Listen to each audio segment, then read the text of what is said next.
Sigurado yun. Ayan, isang magandang hapon sa ating lahat mga kapatid.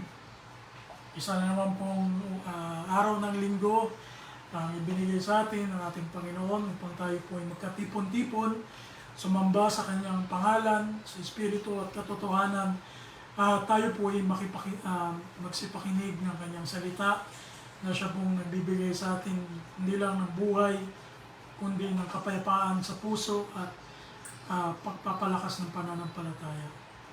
And kasama po natin ang aking anak sa live, si Jack kumakain. Kain ka lang dyan. Anyway, ang pamagat ng ating mensahe ng Panginoon sa hapon po na ito ay pinamagatang bakit may kulang. Bakit may kulang?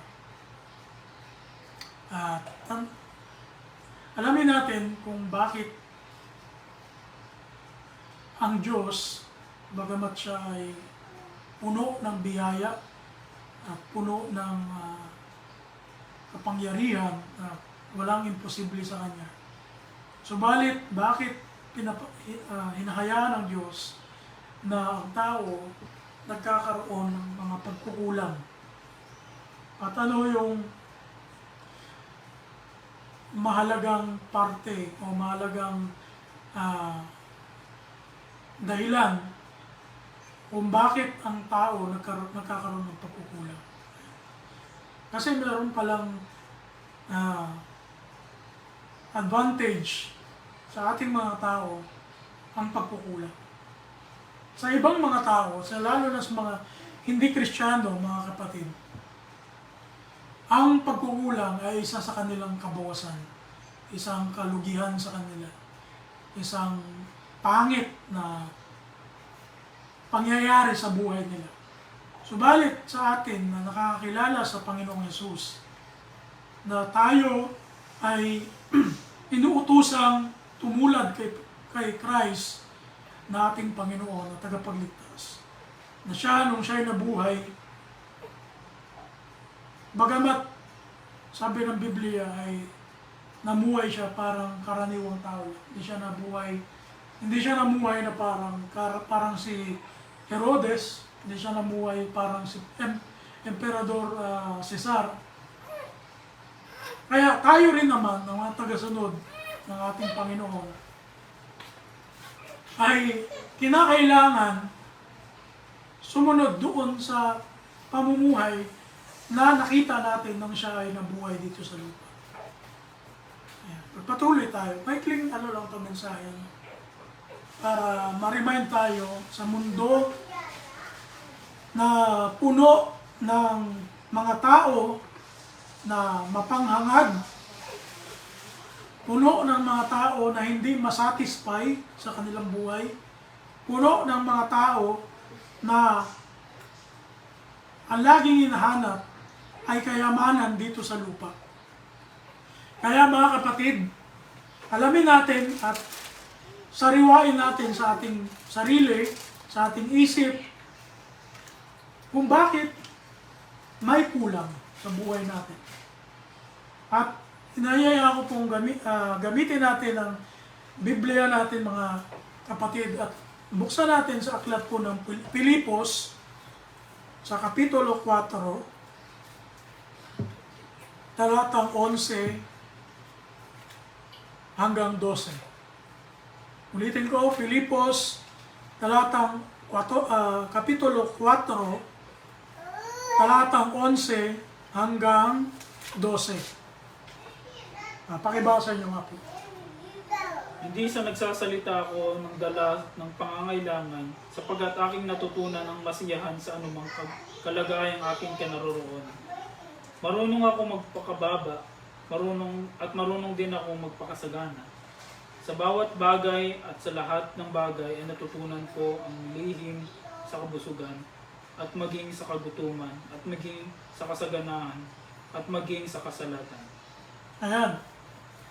Ito po'y sulat ni Apostol Pablo sa mga Kristiyano sa Pilipos, sa iglesia sa Pilipos.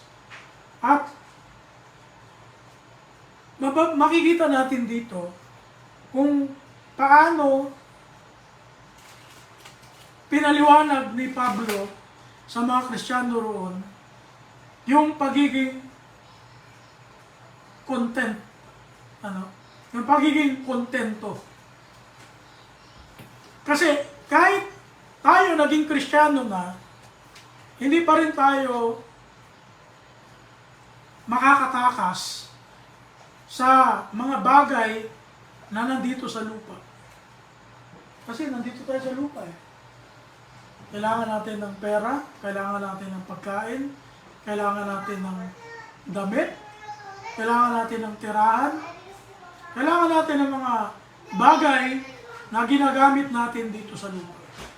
Pero, ano ba yung tinutukoy dito ni Pablo na sabi niya, hindi sa sinasabi ko ang tungkol sa kailangan, sapagkat aking natutuhan ang masiyahan sa anumang kalagayang aking kinaroroonan.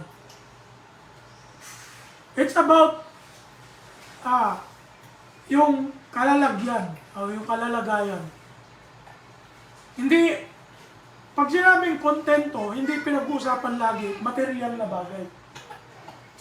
Kasi dito, ang tinutukoy ni Pablo ay yung kalagayan niya. Anumang kalagayan, ang sabi niya. So, any circumstances, any status in life, yun yung pinag-uusapan dito. Yun yung sinasabi dito ni Paul. Kasi sa atin, pag napag-uusapan yung salitang kontento, iniisip agad yung kontento sa pangangailangan, kontento sa pera, kontento sa mga bagay-bagay dito sa lupa. Pero hindi lang pala doon nakasentro yung salitang contentment. Yung salitang kontento. Hindi lang doon yung factor o yung parte ng buhay natin na dapat nating gamitan ng contentment.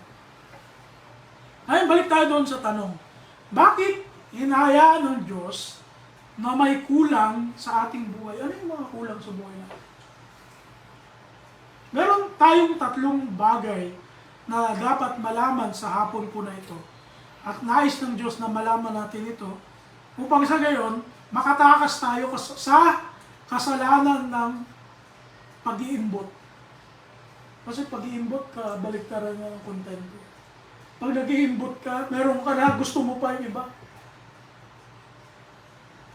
Meron ka ng bagay na kailangan mo naman at nasasagot naman yun yung kailangan mo, pero mas gusto mo pa yung iba.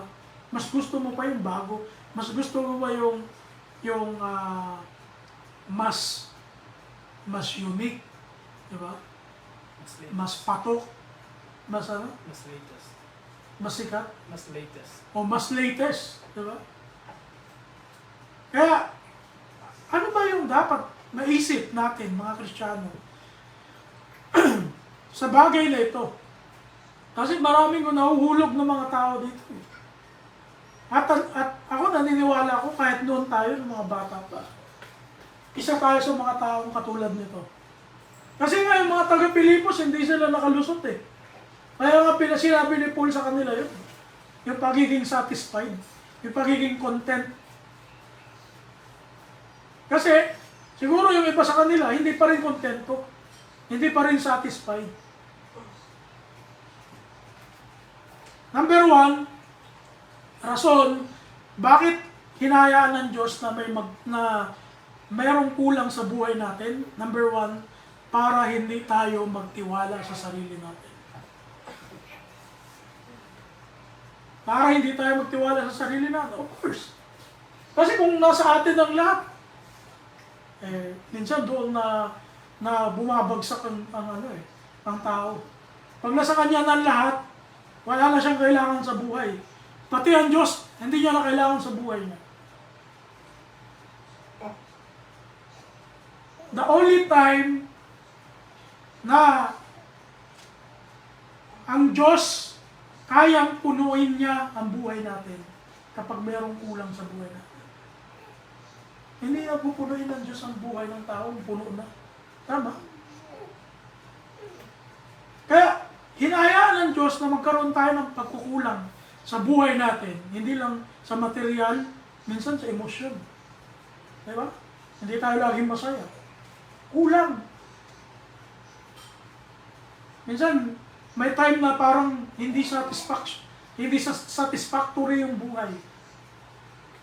Kasi, ang rason pala, para hindi tayo magtiwala sa ating sarili. Sa aklat ng Roma, Kapitulo 12, talatang 3, nasabi rito ni Pablo, sapagkat sinasabi ko, sa pamamagitan ng biyaya na sa akin ay ibinigay, sa bawat tao sa inyo, na huwag mag-isip sa kanyang sarili ng totoong matayog kaysa nararapat niyang isipin. Kundi, mag-isip na may kahinahunan ayon sa kasukatan ng pananampalataya na binahagi ng Diyos sa bawat isa. Tingnan niyo po. Huwag mag-isip sa kanyang sarili ng totoong matayog. In other words, huwag kang magyabang sa sarili mo. Ano yung paraan? Kailan yung time na ang tao yumayabang? Pag ang tao yumayaman. Diba? Kaya meron kasabihan sa Pilipinas eh. Pag yumayaman, yumayabang, sabi nila. Totoo yun eh. Kasi minsan ang tao, pag nasa kanya na lahat, nakakalimutan na yung kamag-anak, nakakalimutan na yung kapitbahay, nakakalimutan na yung church, nakakalimutan na yung magulang, nakakalimutan na lahat. Kasi, feeling niya, untouchable na siya. Diba? Marami ng ganitong tao. Alam niyo, sabi ni Francisco Baltasar, kailan niyo si Francisco Baltasar? Si Balagtas. Siguro naman lahat tayo kilala natin si Baltasar. Sabi ni Francisco Baltasar, ang laki sa layaw, karaniway hubad. Sa bait at ngunit, sa hatol ay salat. Tingnan mo. Ano ibig sabihin dito ni Balagtas? Ang tao daw na laki sa layaw, alam na natin yung laki sa layaw. Ang tawag doon sa Pilipinas. Japrox. Ang laki daw sa layaw, sabi niya, usually, walang sariling bait, poor ang paghahatol, poor judgment. Bakit? Kasi nga, wala na sa kanya yung sa vocabulary niya, wala na yung salitang pakikidamay. Wala na sa kanila yung pagtulong. Wala na yan, nakakalimutan na eh. Alam niyo, ang dami-daming tao sa mundo na mayaman. Dito lang sa Amerika, ilan ang bilyonaryo dito sa US? Kung di ako nagkakamali, nasa lagpas natin eh. 500 eh. Ang bilyonaryo dito sa US. Sa China, ilan ang bilyonaryo? Sa India, ilan ang bilyonaryo? Sa Europe, ilan ang bilyonaryo? Pero, mas gusto pa ng mga bilyonaryo na ito na yung pera nila umupo sa bangko kaysa itulong sa tao. Bagamat yung iba, yes, nagkakaroon sila ng mga donation, charity, di ba? May mga charitable programs. Pero, hindi sila papayag na yung billion nila, umabot na lang sa milyon. Hindi sila papayag. Walang bilyonaryo. Ewan ko lang, ako meron ng bilyonaryo na nagbigay 90% ng mayaman niya. Naalala ko tuloy yung mayaman na nakipag-usap kay Christ. Yung binatang mayaman. Sabi ng mayaman, Panginoon, ano pang dapat kong gawin para maligtas? Para makarating sa karya ng langit? Di sinait ng Panginoon yung igalang mo yung magulang, ang iyong ama at ang iyong ina. Yung 10 Commandments, sinabi niya. Panginoon, nasunod ko. Teacher, nasunod ko na yun mula ng pagkabata. Ano sabi ng Panginoon? Isa na lang di mo nagagawa. Ibenta mo lahat ng ari-arian mo, ibigay mo, sumunod ka sa akin. Nalungkot yung mayaman. Kaya sabi ni Christ, mas maigi pa ang kamelyo makapasok sa butas ng karay kaysa sa mayaman na pumasok sa kaharian ng langit.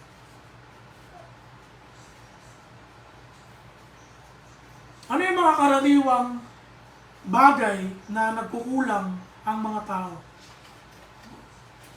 Siyempre, number 1 na dyan, pera. Diba? Number 1, pinakauna na nakukulangan ng tao, number 1, pera. Number 2, kalusugan. Diba? Gusto ko, ganun ako kamacho kay Arnold Schwarzenegger. Eh kahit anong gym mo, hindi ka lumaki-laki yung katawan mo. Kasi yung body type ng katawan mo, ay hindi naman pareho ng body type ni Arnold Schwarzenegger. Hindi naman kapareho ng body type ni Sylvester Stallone. Hindi naman kapareho ng body part ni Manny Pacquiao. Pero, yung iba, pag hindi nila na-reach yun, feeling nila, nakukulang pa rin sila. Ay dapat, ganito ako kaputi. Diba? Dapat kasing puti ako ni Marian Rivera o ni Ding Dong Dantes. Dapat kasing pogi ko si Jericho Rosales o si Tom Cruise. At pag hindi nila na-reach yun, hindi nila na-satisfy yung sarili nila, doon sila nakaka-feel, nakakaramdam na may kulang sa buhay nila. Ano pa? Number 3, yung relasyon, di ba? May kakulangan sa relasyon. Yung iba gusto lahat napiplease. Lahat ng kamag-anak niya, napiplease niya. Lahat ng kapatid niya, napiplease niya. Lahat ng gawin niya, dapat ma-please yung lahat ng relatives niya. Eh, hindi ganun. Sa buhay na ito, hindi pwedeng mangyari. Lalo na pag tayo Kristiyano. Eh sabi nga ni Christ ang sino ang magmahal sa kanyang magulang, sa kanyang mga kapatid, na higit sa akin, ay hindi karapat-dapat na maging kalagad ko. Ang sino mang hindi mapuot sa kanyang ama at ina, sabi sa Lucas, ay hindi karapat-dapat na maging alagad ko. Ibig ba sabihin nun, dapat mapuot tayo sa magulang natin? Hindi. Ang ibig sabihin ng ni Christ doon, pag mas mahal mo yung tao, o kung sino mang tao, kaysa sa Diyos, hindi tayo pwedeng maging alagad ng Diyos. Ano pa? Ano pang karaniwang bagay na nagkukulang ang tao? Sa mga pangangailangan. Di ba? Kaya kailangan mag-work tayo eh. Kasi hindi araw-araw mapupunan yung pangangailangan natin. Nasasabi mo yung Brother Reps, nasa Amerika ka kasi eh. Nandiyan ka sa Amerika, nandiyan na sa'yo lahat. Yun ang tingin ng mga tao sa Pilipinas. Na pag nandito ka na sa Amerika, mabibili mo na lahat, nasa'yo na lahat. Pero hindi totoo yan mga kapatid. Hindi po totoo yun. Kayo po na mga taga Pilipinas na makakapanood nitong online service natin at maririnig nyo po itong sinasabi namin. Hindi po totoo yun. Hindi porke nasa ibang bansa ka, makukuha mo na lahat, mabibili mo na lahat. Siguro, ang totoo lang doon, mas komportable ang buhay mo rito kaysa sa Pilipinas. Of course. Sa Pilipinas pa lang, ang daming discrimination. Discriminated ka sa work dahil matanda ka na. Discriminated ka sa work kasi pangit ang ngipin mo. Discriminated ka magtrabaho dahil maitim ka. Lahat ang daming discrimination. Dito ang kailangan lang nila. Makuha mo yung dapat na basic qualification nila. Halimbawa sa military. Anong basic qualification ng military? Kailangan mo lang magpasa yung tinatawag na ASVAB dito. Magpasa mo yung physical test. Okay na.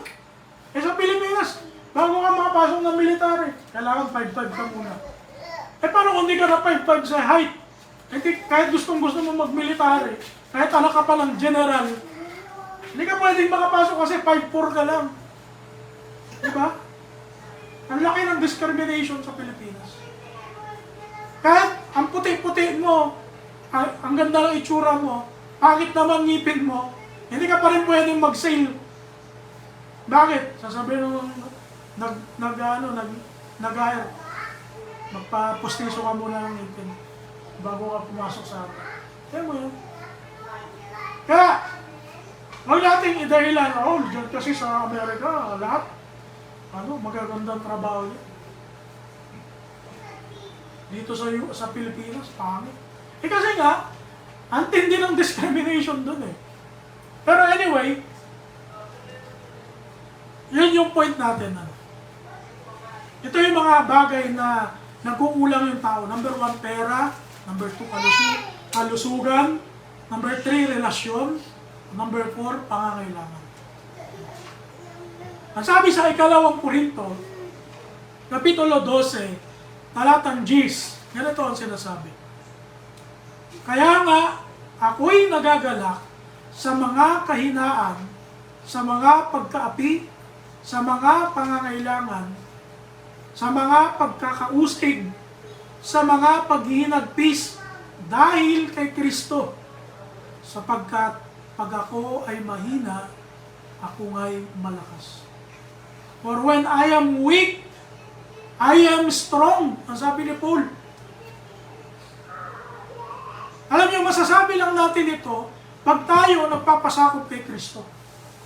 Pero pag wala tayong Kristo sa buhay, hindi mo man lang maiisip to. Kasi pag ang tao nang hina, anong nangyayari? Humigive up na sa buhay. Pag ang tao walang Diyos sa buhay, pag dumating yung sakuna, pag dumating yung problema, nangihina na sila agad.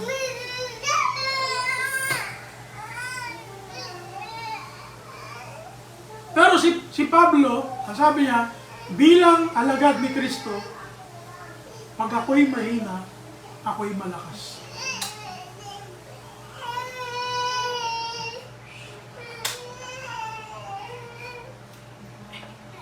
Di ba may kanta pa nito?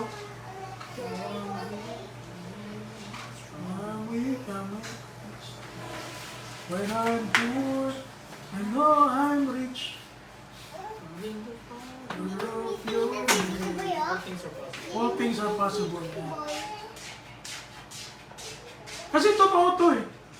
Sa ating mga Kristiyano, mga kapatid, pag tayo po ay sumusunod at naglilingkod sa Panginoon at nakikilala natin siya sa buhay natin, ano man yung mga pagkukulang natin, baliwala sa atin. Baliwala sa atin. Manghina ba yung katawan natin? Praise the Lord. Mawalan man tayo ng pera, praise the Lord. Malungkot man tayo, praise the Lord. Kasi alam natin, si Christ ang magsatisfy sa atin. Si Christ ang magpupuno sa atin. Yun yung pagkakaiba natin sa mga hindi kumikilala sa Panginoon. Santiago, Kapitulo 5, talatang 1 hanggang 3. Ganito ang sinasabi. Magsiparito ngayon kayong mayayaman, kayo'y magsitangis at magsihagulgol dahil sa mga karalitaan ninyong sa inyo'y darating. Ang inyong mga kayamanan ay mga bulok at ang inyong mga damit ay ninangat-ngat ng tanga. At ang inyong tanga, ang inyong ginto at ang inyong pilak ay kinakalawang na. At ang mga kalawang na ito ay siyang magiging patotoo laban sa inyo. At gaya ng apoy na lalamunin ang inyong laman, kayo'y nagtipon ng inyong mga kayamanan sa mga huling araw. Ito yung babala doon sa mayayaman. Sa mga mayayaman na walang Diyos sa buhay, kasi meron namang mayayaman na Kristiyano eh. May mga mayayaman na tagasunod ni Kristo. Bigyan ko rin ng example. Si Jose, na may-ari ng libingan na libingan ni Christ. Halagan ng Panginoon yun. At mayaman yun. Kasi nga, nakakapabili nga ng libingan na maganda eh. Oh. At binigay niya kay Christ, binigay niya yon para doon nilibing si Christ. Sa mga taga-Korinto, maraming mayaman na Kristiyano sa Korinto. Sa Roma, maraming mga naging alagad ang Panginoon na napangaralan ni Pablo na mayayaman sa Roma. Kaya, ang sinasabi rito ni Santiago na mayayaman, ito yung mayayaman na mas mahal pa nila ang pera nila kaysa sa Diyos. Walang masamang yumaman, basta wag mo lang hangarin yumaman. Naintindihan ba natin? Pagkaiba kasi yung yumaman ka, dahil pinagpala ka ng Diyos, kasi yung yumaman ka kasi hinahangad mong yumaman. Magkaiba yun eh. Pag dumating na yung point na may hangarin na, nagiging kaaway ka na ng Diyos. Pag dumating sa point na ang motibo mo, yumaman ka na lang yumaman, kahit ano ba yung motibo mo, ay kasi para tumulong ako sa church. Para mag-donate ako ng church building. Para bumili ako ng instrument. Diba? Para magtayo ako ng maraming church building. Pag kahit ganun pa yung hangarin mo, pero ang gusto mo lang talagang maging hangad ay yumaman, mali pa din yun sa Panginoon. Minsan, ginagawa lang sangkalan yung mga ganun para lang masabi, kasi si brother, tamo, ang buti ng puso ni brother. Kasi ang gusto niya yumaman para sa church. Pwede ka naman maglingkod nang hindi nga mayaman. Bakit si Christ? Sinabi ba ni Christ, mag-magic na ako ng pera para magpatayo tayo ng maraming church. Ano naman sinabi ni Christ? Kahit sila Peter. Diba? Si Paul mismo. Si Paul pwede yung gawin yun eh. Pero ba't hindi ginawa ni Paul? Eh kung tutusin si Paul, mayaman si Paul eh. Pero hinayaan niya yon, yung kayamanan niya, yung kakayanan niya sa buhay. Anong ginawa ni Paul? Nagtayo na lang ng tent habang nagbi-ministry. Imagine that.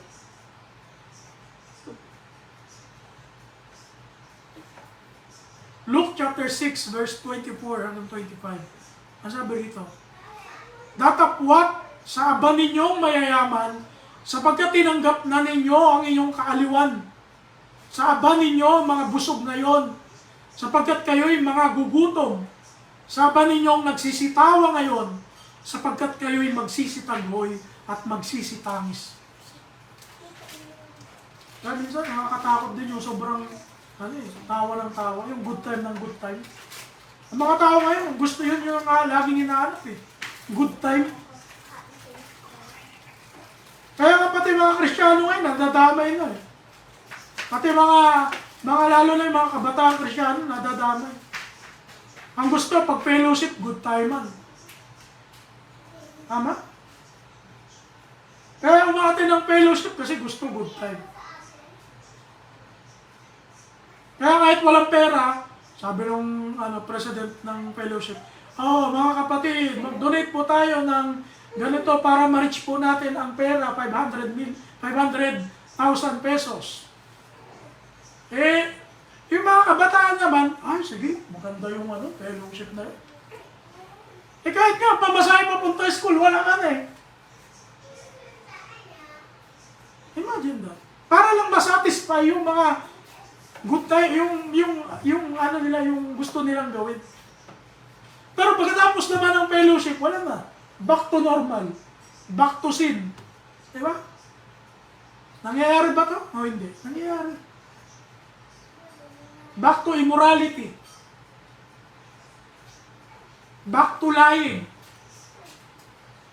Diba? Paninirang puri. Umaattend lang sa fellowship, pero pag every Sunday sa church, hindi naman umaattend. Active na active pag may mga fellowship. Pero pag sa normal na service na Sunday, hindi naman umate. Ito yung sinasabi natin.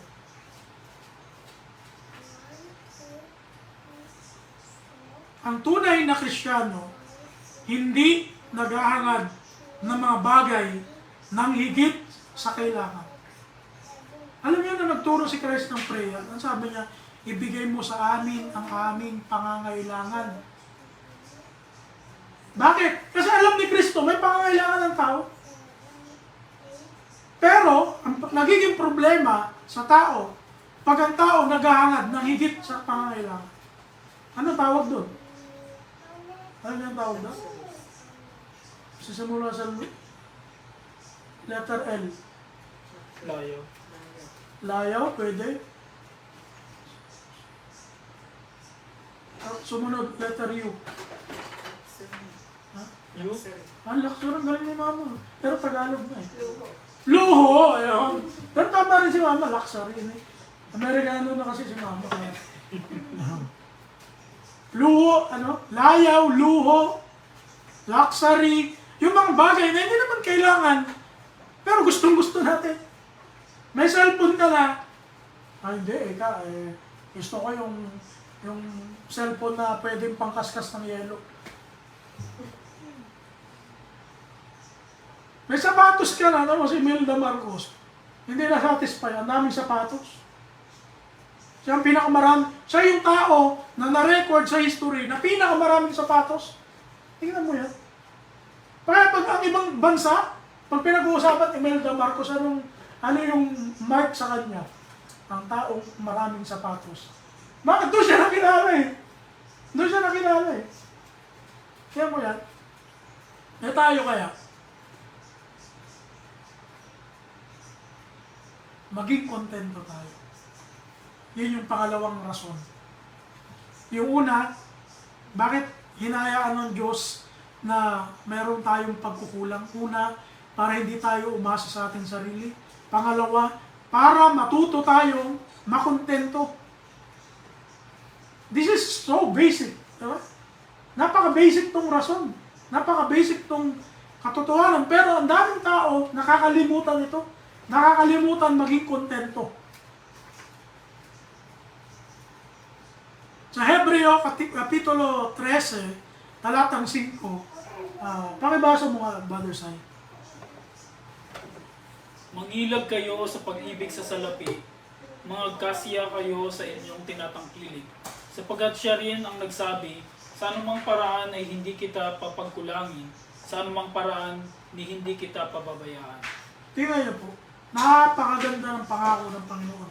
Pero, sa kabila ng pangakong ito ng Panginoon, hindi. Marami pa rin hindi nakukontento na Kristiyano. Marami pa rin hindi nakukontento ang Kristiyano. Kaya nga sa Pasko, lalo na pag Pasko, ang dami nagkakasalang Kristiyano. Bakit? Ang dami hindi kontento eh. Pagbukas ng regalo, oy, ano ba naman ito? Yung regalo kong binalot, worth of 1,000 pesos dito, worth of 50 pesos lang. Imbes na, nagiging blessed tayo dahil naalala natin yung kapanganakan ni Kristo, hindi, lalong nagkakasala. Kasi, hindi na siya satisfy.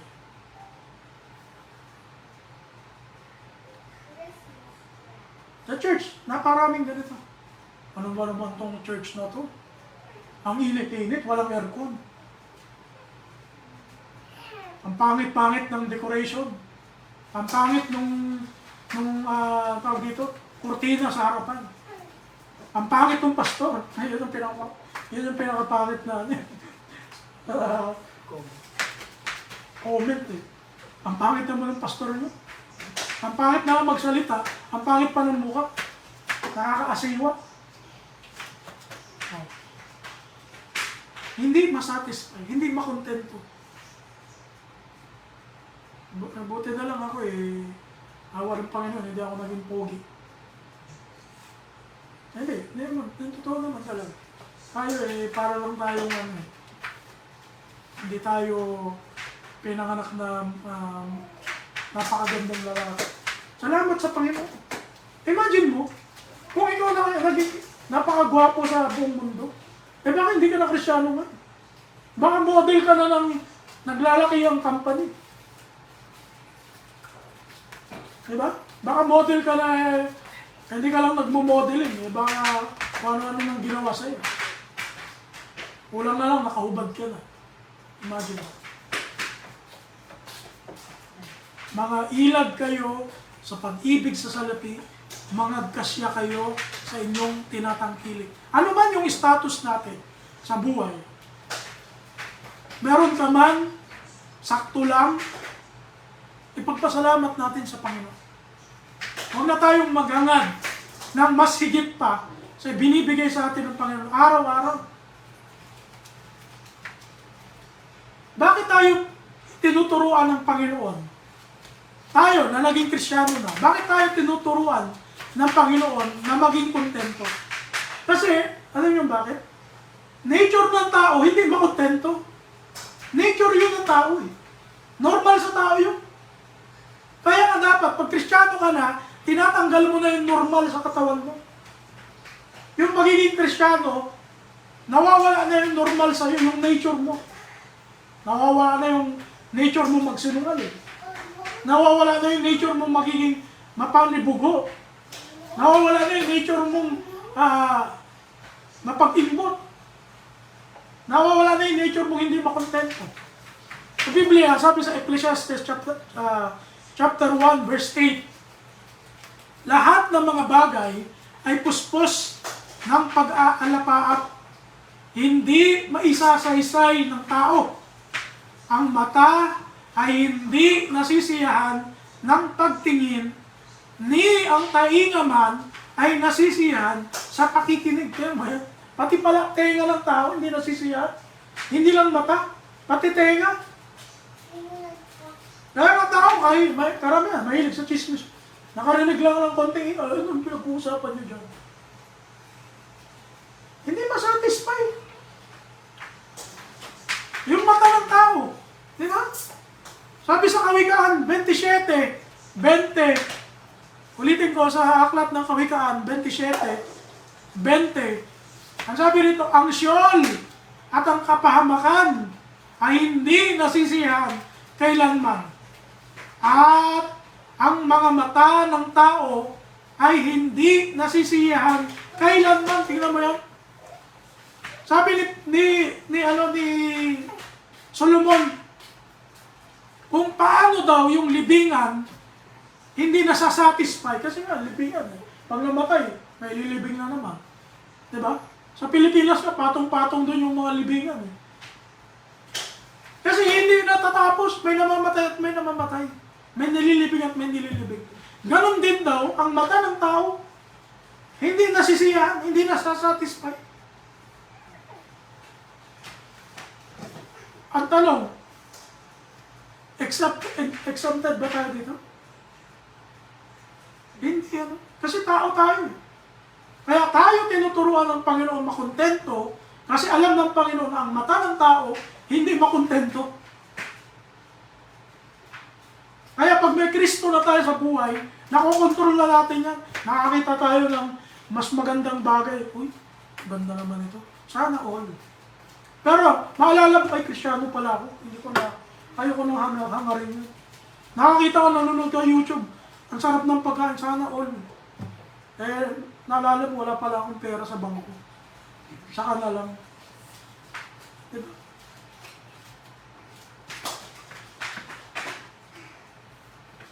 Unang Timoteo sa talatang 8 hanggang 10.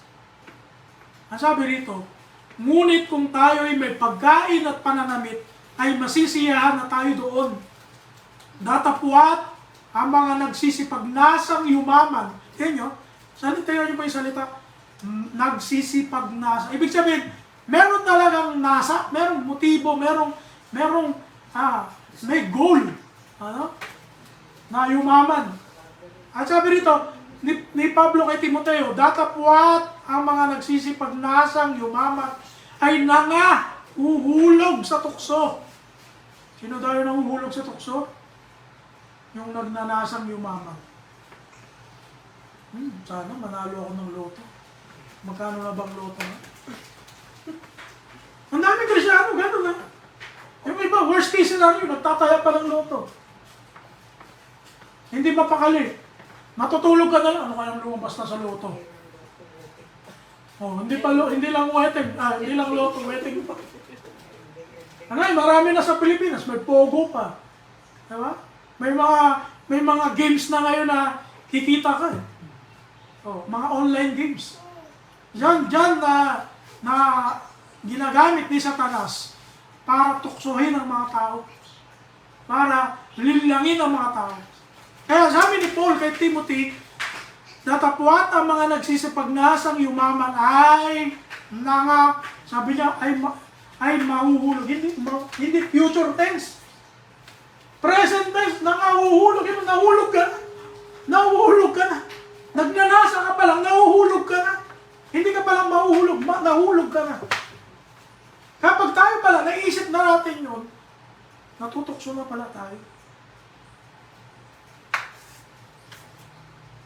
At sabi dito, at sa silo at sa maraming mga pitang hangal at nakasasama na siyang naglulubog sa mga tao sa kapahamakan at, saan daw?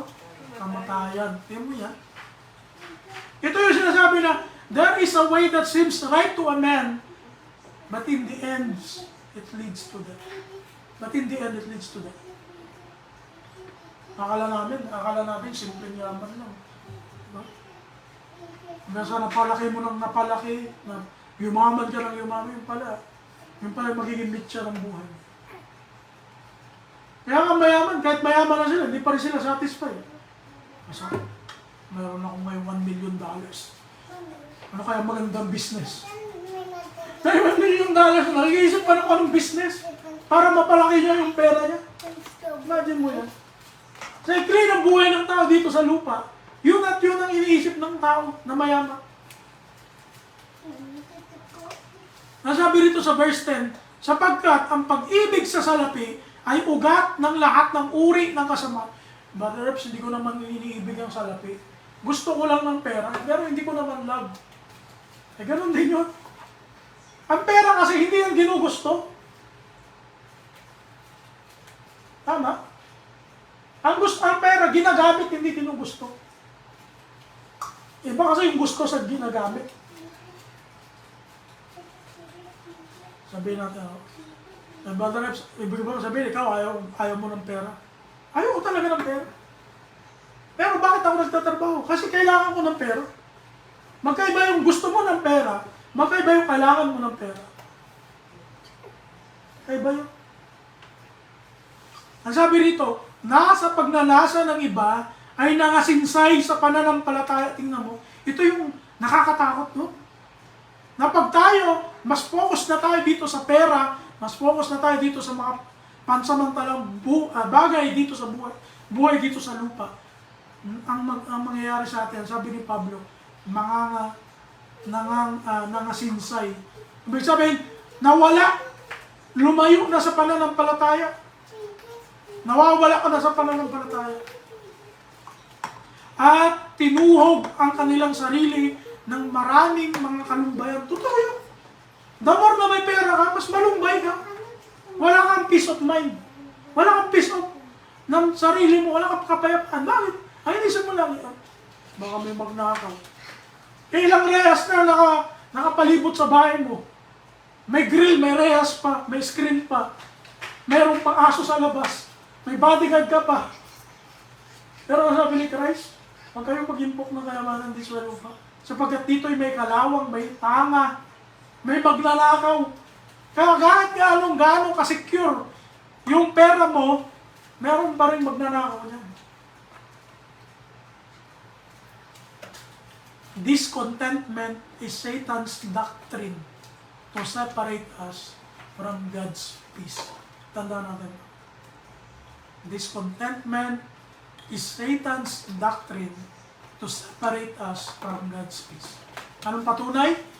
Matthew chapter 4 verse 9.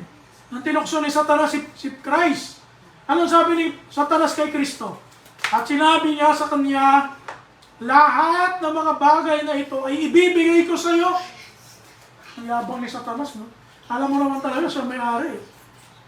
Kung ikaw ay magpapatira pa at sasambahin mo, masalamat na lang siya hindi high blood si Christ.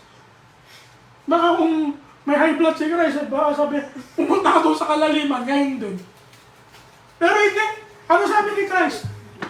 Nasusulat, ang iyong ama, ang iyong Diyos Ama, ang Diyos lamang ang iyong sasambahin. Hindi mo yan? Ayaw ganun din eh. Loki, na ang tao, sinasabihan nito ni Satanas. Sabi na sa tao, lahat ng mga bagay, ibibigay ko sa'yo, sumamba ka lang sa akin. Kaya pag ang tao mas mahilig na sa'yo sa pera, mas mahilig na sa mga bagay dito sa lupa, nasisilok tayo ni Satanas. Kasi ang kasunod nun, pag nasilok na tayo ni Satanas, sasambay na natin si Satanas. Kasi dalawa lang naman yan. Ang sabi ng Panginoon, walang makakapaglingkod sa dalawa. Walang makakapaglingkod sa Diyos at sa pera. Hindi mo pwedeng pagsabayin ng paglilingkuran niya. Si Kristo na nga nagsabi. Hindi pa tayo maniniwala. Ang sabi ng isang quote, si Jeremiah Burroughs, contentment is not by addition, but by subtraction. Seeking to add a thing will not bring contentment. Instead, subtracting from your desires until you are satisfied only with Christ brings contentment. Sa buhay pala ng tao, pag tayo nag-iisip, dapat hindi pala laging, gusto ko nito, gusto ko niyan, kailangan magkaroon ako ng ganito, kailangan magkaroon ng... Lalo tayong hindi nagiging payapa, lalo tayong hindi nakukontento. Para pala ma-reach natin sa ating sarili yung contentment, magbawas tayo ng gusto natin. Bawasan natin. May bagong hindi ko naman kailangan. Doon tayo nagkakaroon ng peace of mind. Pero pag yung gusto natin lang, bagong taon na. Bagong taon, bagong gamit. Diba may mga gano'n eh. Ano kaya? Ano kayang mabili sa New Year? Ano kayang discount? Yun ang kaya iniisip eh. Number 3, at dito na tayo magtatapos. Pangatlong dahilan, bakit tayo hinahayaan ng Diyos na magkaroon ng pagkukulang? Number 3, para makita natin ang halaga ng mga bagay. Of course. Kasi mayaman, wala nang pakialam yun. Minsan nga, ibang mayaman, sinasaboy na lang yung pera nila. No. Sa sobrang dami ng pera nila, hindi na nila alam kung saan nila nilalagak yung pera nila. Nalala nyo yung si Chavez ba yun? Yung naging drug cartel. Sa dami ng pera niya, kung saan niya na lang nilagay. Binabuo sa lupa. Si El Chapo. Ano yan? Sa Colombia. Kung saan niya na lang nilalagay pera niya, lagay niya sa wall. Kaya pagbukas ng FBI, ng CIA sa wall nila, puro pera eh. Sa ilalim ng lupa, kung saan, pag-ukay ng lupa, ay meron na pala dito, may pera na pala. Sa dami ng pera niya, hindi niya na alam kung saan niya ilalagay. Hindi mo yan. Hindi na makita yung halaga, yung value ng bagay. Pag tayo dumating na sa point na yung mga bagay-bagay, hindi na natin makita yung value, mag-isip-isip na tayo. Ibig sabihin, hindi na tayo kontento. Mateo 6, Kapitulo 25. Pakibasa mo ang balisa. Kaya nga sinasabi ko sa inyo, huwag kayong mga balisa sa inyong pamumuhay. Kung ano baga ang inyong kakainin o kung ano ang inyong iinumin. Kahit ang inyong katawan, kung ano ang inyong daramtin. Hindi baga mahigit ang buhay kaysa pagkain at ang katawan kaysa pananamit. Tingnan nyo, ang talino ni Christ eh. Ang sabi niya, hindi baga mahigit ang buhay kaysa sa pagkain. Totoo naman. May pagkain ka nga. Mahina naman na yung katawan mo. Makakakain ka pa rin ba? Diba? Marami kang pambiling pagkain. Hindi mo naman makain yung gusto mo kasi diabetic ka na. Katulad ko. Ay, hindi ko pala. Pre-diabetes pa lang ako. Yung may mga diabetes, alam niyo yan. Kay mama. Diba? Oh, yung may mga high blood. Gustong-gusto mo na lechon. May pambili kang lechon. Kahit 5 kilong lechon, kaya mong mabili. Eh, hindi mo na makain kasi high blood ka eh. Oh, yun yung sinasabi ni Christ dito. Ano sabi niya? At ang katawan kaysa pananamit. Oo nga, may pambili kang alam mga branded na damit. Naka-Gucci ka pa, naka-Louis Vuitton ka pa. Eh, putol naman yung paa mo. Diba? Ang dami mo namang, tigdak sa katawan. Ang dami mo namang,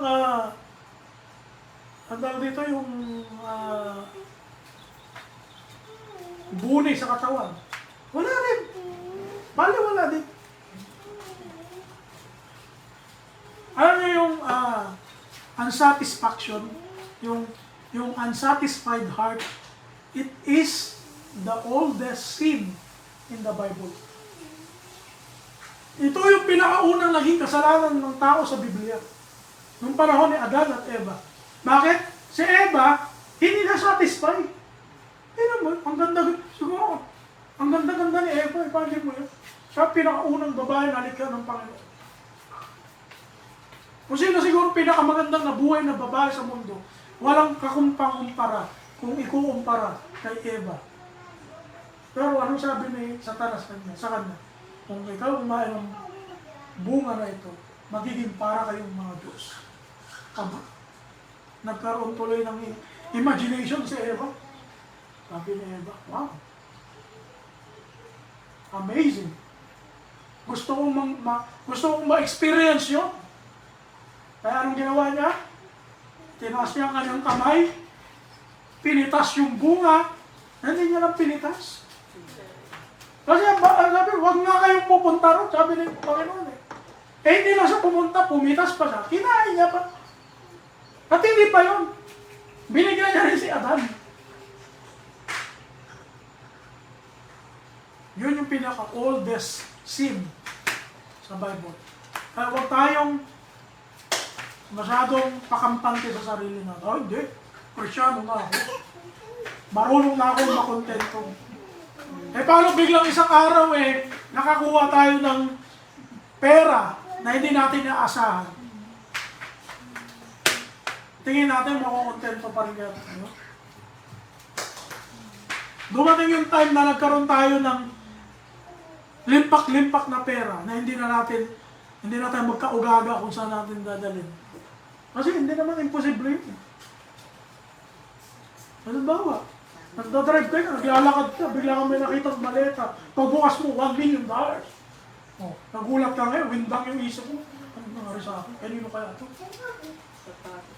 Siyempre, itatago mo na ito. Uwi na tayo. Isip-isipan mo, hindi ka na makatanong. Ano kayong gagawin natin dun sa pera? Kaya pwedeng mangyari ito.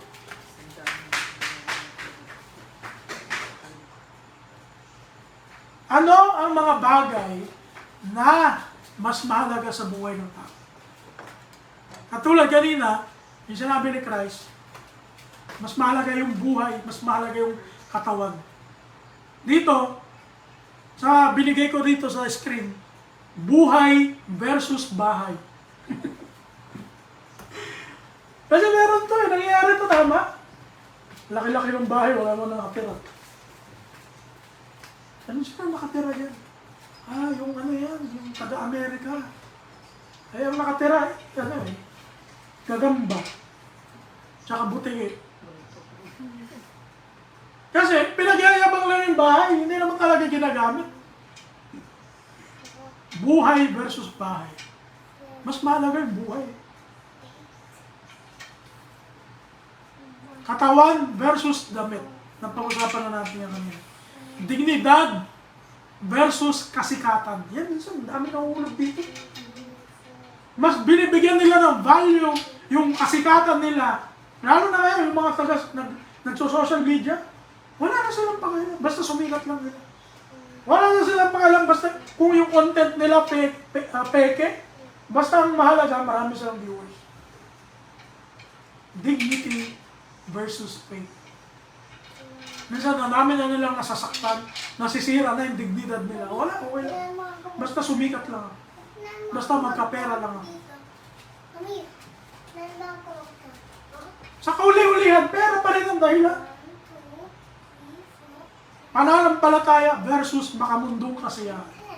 Yan mo yan? Ano mas mahalaga sa buhay natin, mga tao?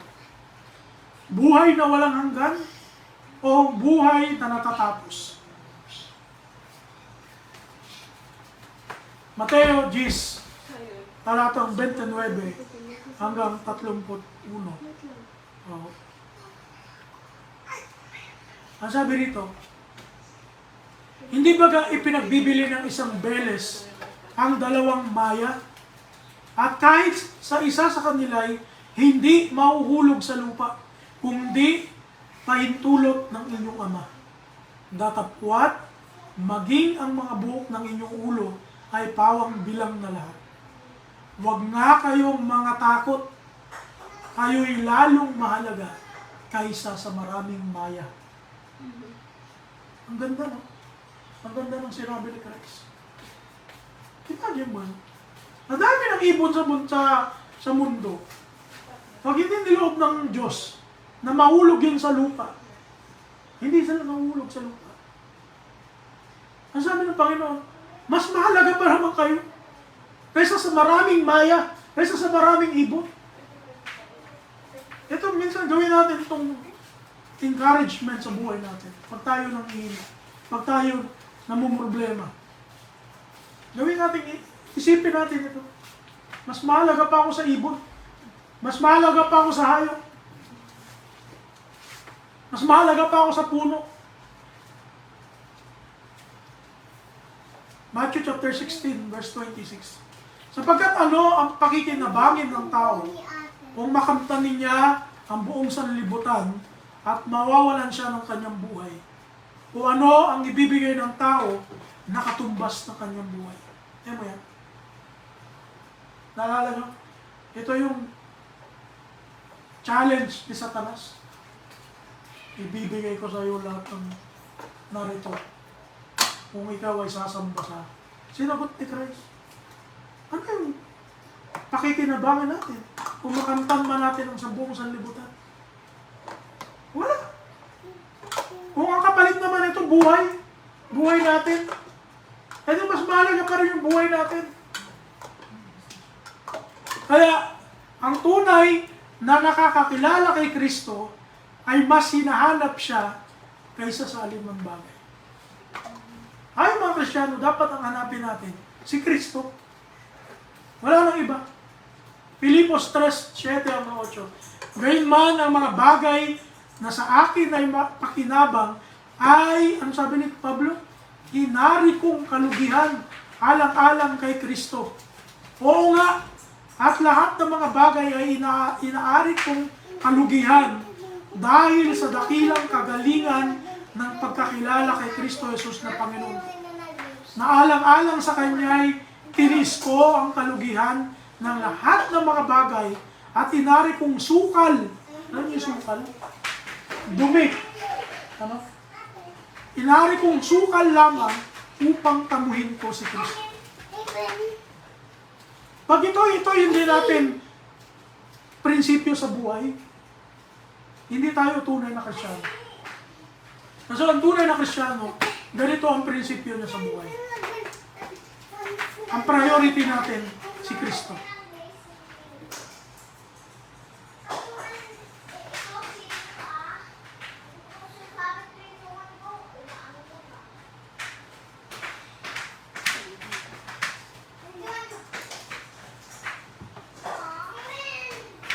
At sa kauli-ulihan, ito yung challenge sa atin.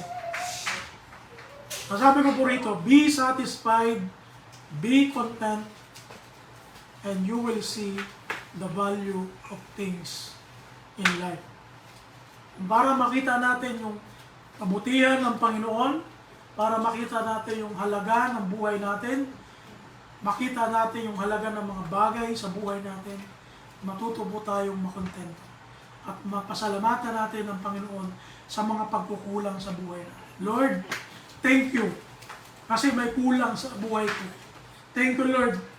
Kasi meron akong problema. Kasi sa problema na ito, natututo ako lumapit sa iyo. Sa kakulangang ito, natututo akong maging kontento sa iyo. Mga kapatid, ano man po yung ating nararanasan sa mga oras na ito, alam man yung mga pagkukulang natin, maging pinansyal, maging material, maging sa kalusugan man, o sa emosyon man, nagkukulang tayo sa emosyon, nagkukulang tayo sa spirituality, nagkukulang tayo sa faith, hingin natin sa Panginoon. Humingi tayo ng tulong sa Panginoon, humingi tayo ng gabay sa Panginoon, ipanalangin natin, sapagkat siya na nagsabi, umanap kayo at kayo makakatagpo, pumatok kayo at kayo pagbubuksan, humingi kayo at kayo pagbibitan. Sapagkat binibigyan ang sino mang humihingi.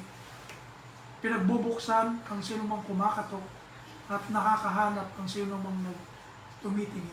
Ang sabi ng Panginoon, hindi masamang magkulang.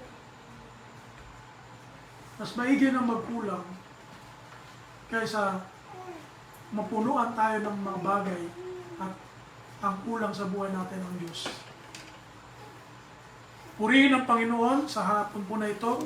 Pagpalain po tayong lahat ng ating Panginoon. At tayo po ay magpatuloy sa ating gawain.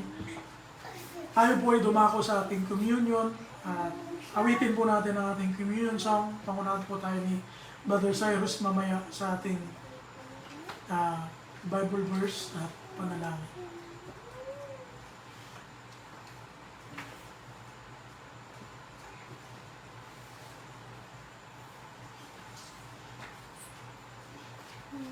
Awitin natin yung Hosanna. Next ko na po. Bitin mo ako. This is all fixed.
Pakinggan po natin ang nasasaad sa kasulatan patungkol po sa ating sama-samang pag-alaala sa kamatayan ng ating Panginoon, sa pagtubos niya po sa ating mga kasalanan.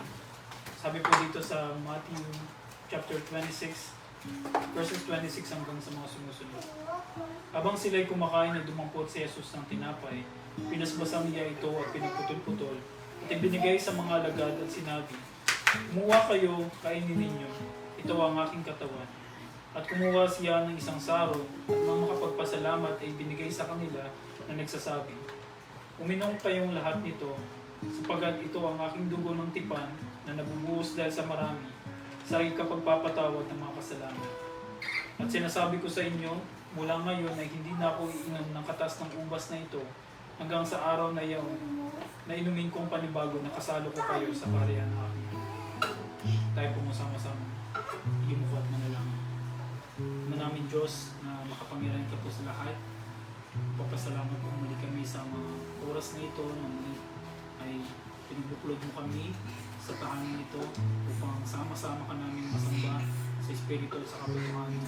Salamat po Panginoon sa mga aral mo na muli ay aming napakinggan na tunay na kailangan namin Panginoon itong mga paalaala mo na sa gayon Panginoon ay makapaglingkod po kami ng maayos sa iyong harapan at patuloy na maayos namin yung aming mga sarili sapagkat kami Panginoon ay may hina, kami po ay masasaktin, kami po ay marurupok Panginoon. Subalit, salamat sa mga salita mo na nagpapatibay sa aming pananampalataya upang sa gayon, sa aming paglakad Panginoon sa mundong ito ay masumpungan mo po kami patuloy na sumusunod sa kalooban mo. Panginoon, sa mga oras na ito, sama-sama namin inaalala ang kamatayan ng aming Panginoong Hesus na dahil sa kanyang dugo ay natubos po kami sa aming mga kasalanan. Salamat po ng marami sa walang hanggang pagmamahal na binigay mo sa amin na hindi mo ipinagkait ang iyong nag-iisang anak at binigay mo siya bilang kapalit sa aming mga kasalanan na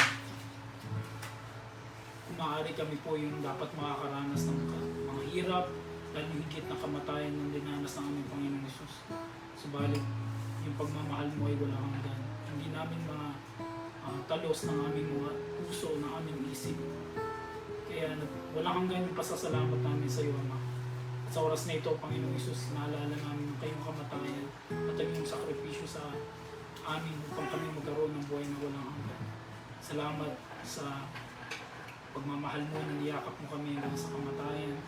At salamat sa pangako mo na hindi mo kami bababayaan. At salamat na muli kang nabuhay na maguli. Na yun po ang aming nilulook forward, Ama, na aming makakamtan, Panginoon, sa huli. Tulungan mo po ang bawat sa amin, Ama, na sa pag-alaala namin ito ay hindi po kami magkaroon ng pagkakasala sa iyong harapan. Pagkos linisin mo ang aming mga puso at isipan na may focus namin, Panginoon, ng oras na ito, itong mga sandaling ito, Panginoon, sa pag-alaala sa kamatayan mo at sa iyong muling pagkabuhay. Dalangin namin, Ama, na pakilinisin mo po ang bawat sa amin, sa aming mga karumihan, at tulungan mo kami na sa pagtanggap namin ito ay patuloy na makapagbigay sa amin ng katatagan sa aming pananampalataya, maging kabusugan ito ng aming espiritual na katawan. Nang sa gayon, sa aming paglakad na naman sa mga susunod na mga araw at sa buong linggo na ito, ay makalakad kami, Panginoon, na matuwid. At tulungan mo po kami na patuloy na alalahanin ang oras na ito, hindi lamang sa araw na ito, kundi tulungan mo po kami na lagi itong maalala namin sapagkat wala po kaming kaligtasan kung walang Kristo na namatay sa aming mga kasalanan. Maraming salamat po sa iyo, Ama, sa lahat ng kabutihan mo at dalangin namin, Panginoon, na mga kapatid namin na hindi namin kapiling sa oras nito. Naway, patuloy nila itong maalaala at may sagawa Panginoon sa kanilang buhay. Maraming salamat po, Ama. Ito lamang po aming samadalangin na may pagpapasalamat sa tanging pangalan po namin, Panginoon.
Tawag po tayo sa ating announcement, prayer request.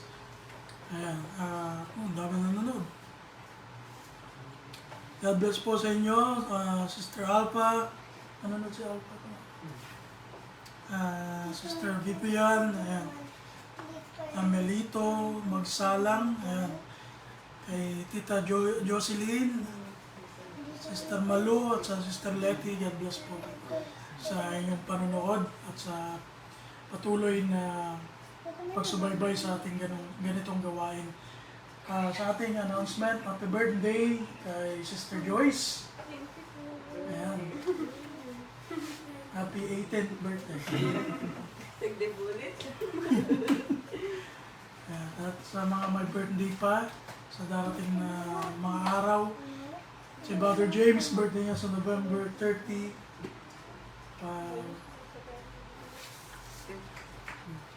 At nalalapit na po ang Thanksgiving dito. Happy Thanksgiving this week sa ating lahat. This week nga pala. Sa Thursday na dito.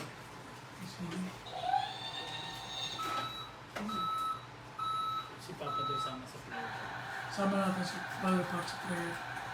So, mamaya, ako magpapray. Ano pa ba?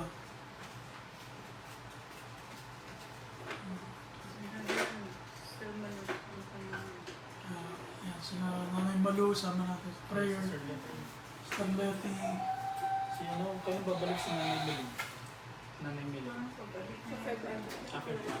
Pagbalik ni Nanay Miling, sama natin mamaya. At ano pa?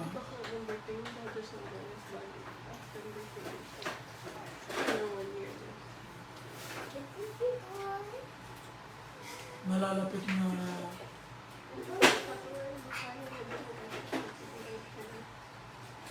meron pa kayo.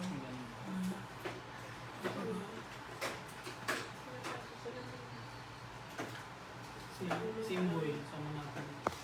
Oh yeah, yung nalalapit na uwi ni James. Uwi ba siya? Next month na ito.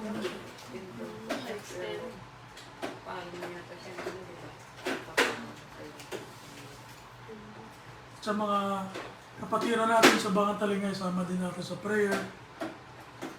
Hindi lang dito sa prayer, pag tuwing church, Sunday, service, hindi lang natin pinagpe-prayer. Meron din tayo mga tinatawag na individual prayers, so sama rin natin yun pag nagpe-pray tayo sa sarili natin. Para naman hindi lang every Sunday na pagpe-pray, ano.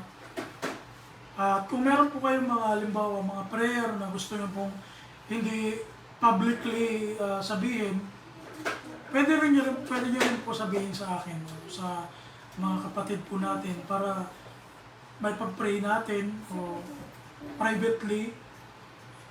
Mas maganda po kasi yung mas maraming nagpe-pray kaysa ikaw lang yung nagpe-pray. Even sila Apostle Paul, humingi sila ng prayer sa mga churches nila. Ipanalangin mo nyo kami sa aming ministeryo. Kasi kailangan natin ng prayer ng bawat isa. Kaya kung meron po kayong mga prayer, huwag po tayong mahiya. I-open natin to sa mga kaibigan natin, sa mga, lalo na sa kapamilya natin, sa church. Isama natin sa mga tao na alam naman natin na may concern din talaga sa atin. So, the more prayer, mas malakas yun sa Panginoon. Alright, kung wala na ay tayo ay magpatuloy sa ating gawin. Awitin natin yung My Redeemer Lives para sa ating closing song. Ano ba yung natin? Ganun ba yun?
Tayo po ay sumandaling mo. Samahan niyo po kami sa pananalangin sa Panginoon.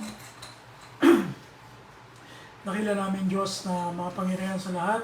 Maraming salamat Panginoon sa isa naman pong pagkakataon na natapos po namin ang gawain ito ng maayos at payapa at punong-puno ng iyong karunungan at ng iyong kaalaman sa aming buhay. Salamat sapagkat patuloy ang iyong salita, ang siya pong nagwawagi, siya pong ang nagtuturo sa aming buhay ng mga dapat po namin gawin habang kami po ay nandito sa lupa. Panginoon, tulungan po kami na isa pamuhay ang mga natututunan po namin sa araw-araw. Natututunan namin sa iyong mga salita at ito po ay mai-apply po namin sa buhay namin at ma-share din po namin sa iba. Panginoon, pagpalain mo po ang bawat isa namin at patawad sa mga pagkukulang namin, mga pagkakasala na nagagawa namin sa araw-araw, Panginoon. Bigyan mo po kami patuloy ng malinis na puso at tapat na pag-iisip upang sa gayon na ay maging karapat-dapat po kami sa pagharap sa iyo at sa pagtanggap ng mga pagpapala mo, Panginoon. Sa oras na ito, Ama, nagpapasalamat kami sa isa naman pong kaarawan ng aming kapatid na si Sister Joyce. Salamat sa kanyang buhay, sa kanyang ministry, sa kanyang life, sa spiritual life niya, sa kanyang faith, na siya pong nagiging isa po sa aming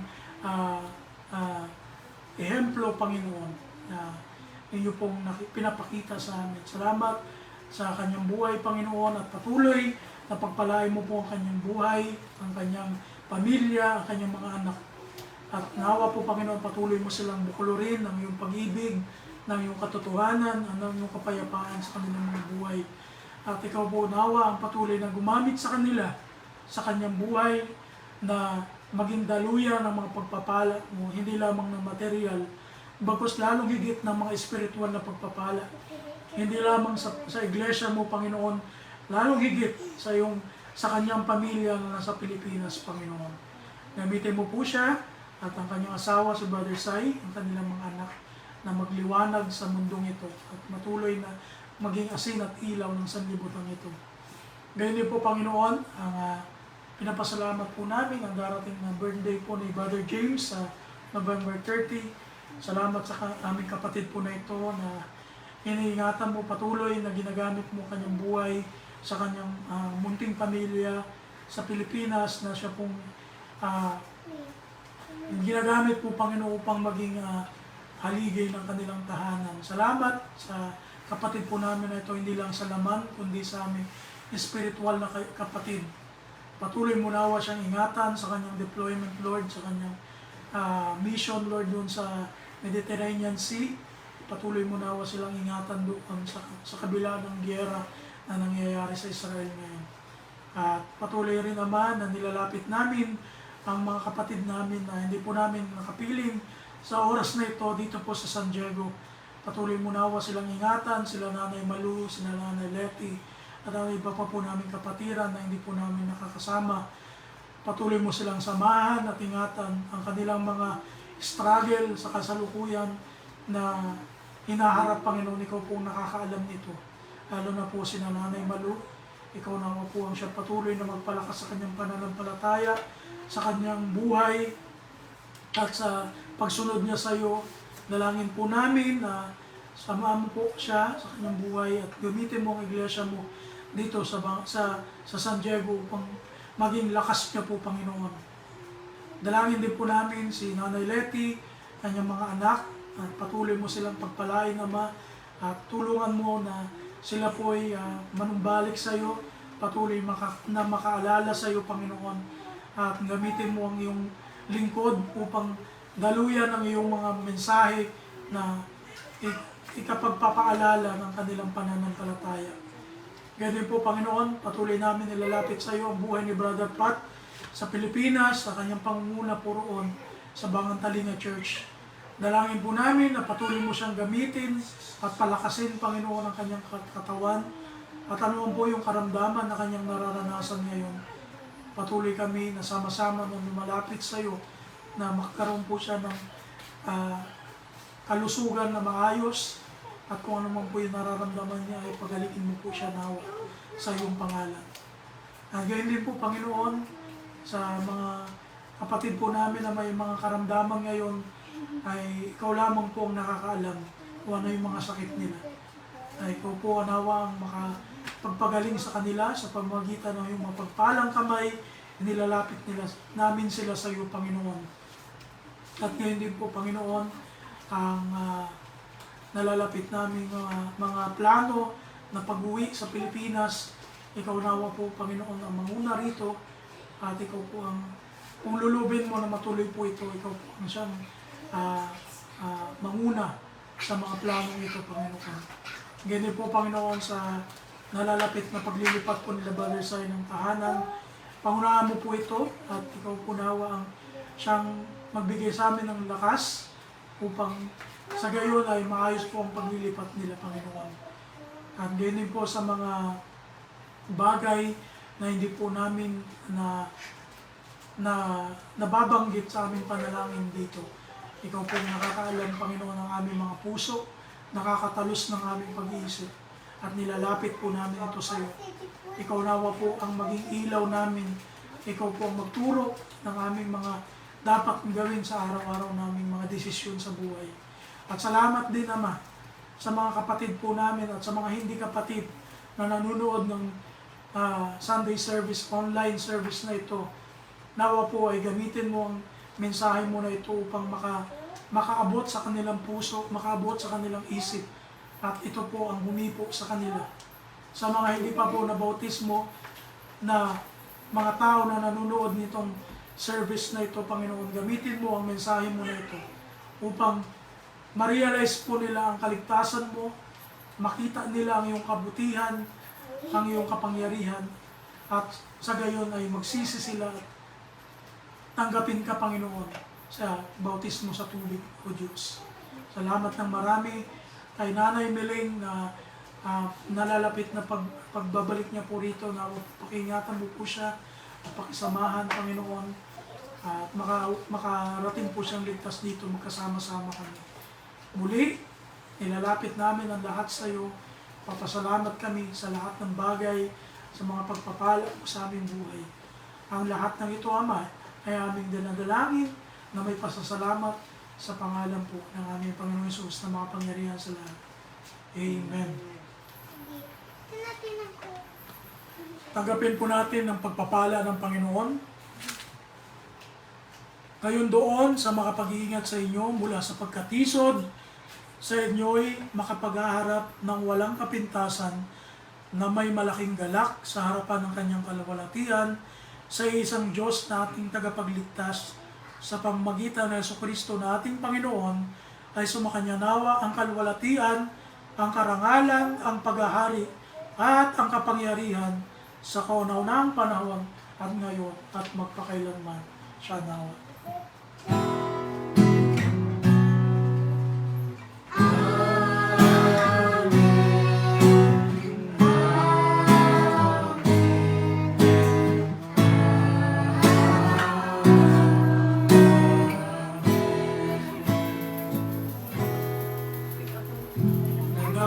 Hapon po, magandang umaga sa ating pong lahat. Ingatan po tayo ng ating Panginoon at God bless po sa ating lahat. Kita-kits po sa susunod na linggo.